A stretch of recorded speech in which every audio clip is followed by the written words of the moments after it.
Kamron yangi ijoraga ko'chib kirdi. Uy arzon edi, juda arzon. Sababini so'raganda uy egasi faqat bitta gap aytdi. Kechasi oynani ochmang. Kamron kuldi.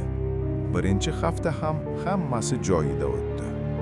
8-kecha soat tungi 2 atrofida u oyna tomondan barmoq bilan taqillatgandek ovoz eshitdi. Baland emas, juda sekin. Kamron o'rnidan turmadi. Telefonini oldi. Soatga qaradi. 02. Taqillatish yana takrorlandi. U sekin o'rnidan turib oynaga yaqinlashdi. Pardani chetga tortdi. Tashqarida hech kim yo'q edi. Faqat oynada kaft izi bor edi.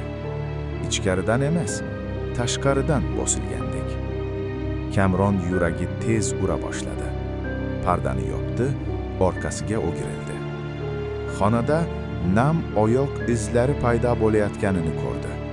Go'yo kimdir ho'l oyoq bilan ichkariga kirgandek. Izlar asta-sekin uning yotog'iga qarab ketardi. Kamron qichqirdi. Chiroqni yoqdi. Izlar yo'q bo'ldi. Ertasi kuni u uy egasiga qo'ng'iroq qildi. Hammasini aytib berdi. Uy egasi uzoq jim qoldi, keyin past ovozda dedi: "Demak, sen ham oynani ochib yubording." "Qachon? Men ochmadim."